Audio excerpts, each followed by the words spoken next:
আসসালামু আলাইকুম বন্ধুরা, কেমন আছেন? আশা করি সবাই ভালো আছেন। আল্লাহর রহমতে আমিও ভালো আছি।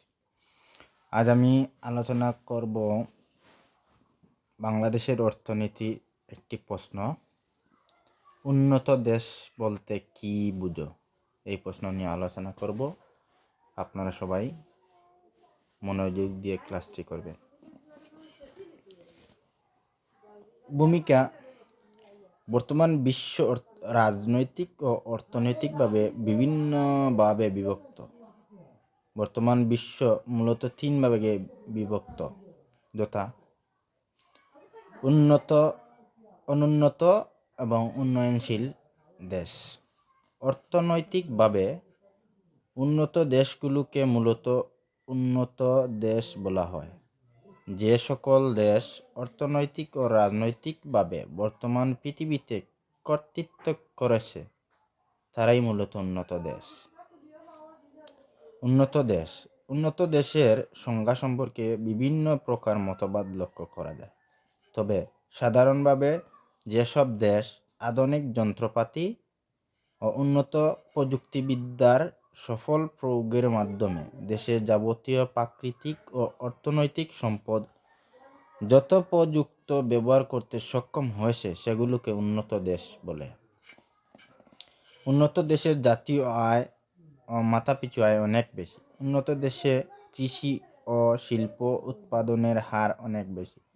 উন্নত দেশের নিত্য ব্যবহার্য বিলাস দ্রব্যের প্রাচুর্যতার সাথে উন্নত চিকিৎসা, বাসস্থান ও শিক্ষার পর্যাপ্ত সুযোগ সুবিধা বিদ্যমান থাকে।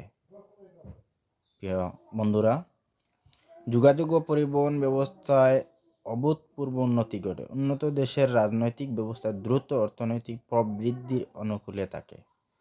উন্নত দেশ মানুষের মৌলিক চাহিদা ভালোভাবে পূরণ করার পাশাপাশি তাদের সামাজিক নিরাপত্তার নিশ্চয়তা প্রদান করে।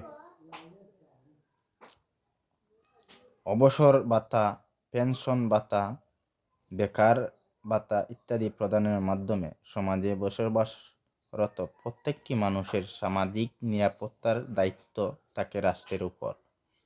প্রিয় শিক্ষার্থী বন্ধুরা, সুতরাং এক কথায় বলা যায়, অধিক মাথাপিছু আয়, উঁচু জীবনযাত্রার মান, শিল্প ও কৃষিক্ষেত্রে অধিক উৎপাদন, উন্নত পরিবহন ও যোগাযোগ ব্যবস্থা, নিম্ন জনসংখ্যা বৃদ্ধির হার, বৈদেশিক বাণিজ্যে প্রাধান্য, বিশ্ব রাজনীতিতে প্রাধান্য ইত্যাদি উন্নত দেশের বৈশিষ্ট্য।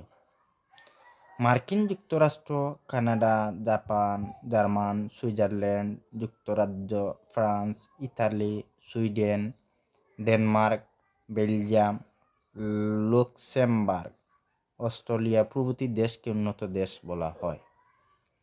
উপসংহারে বলতে হয়, আলোচনা শেষে বলা যায় যে উন্নত দেশ বলতে ওই সকল দেশকে বোঝায় যারা শুধু বর্তমান পৃথিবীতে অর্থনৈতিক কর্তৃত্ব প্রতিষ্ঠা করেনি, বরং রাজনৈতিক কর্তৃত্ব প্রতিষ্ঠা করেছে।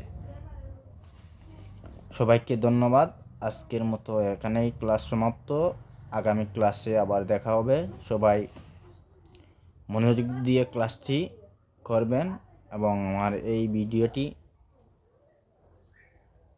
সাবস্ক্রাইব করবেন, শেয়ার করবেন এবং বন্ধুদেরকে জানিয়ে দিবেন। সবাইকে ধন্যবাদ। আসসালামু আলাইকুম।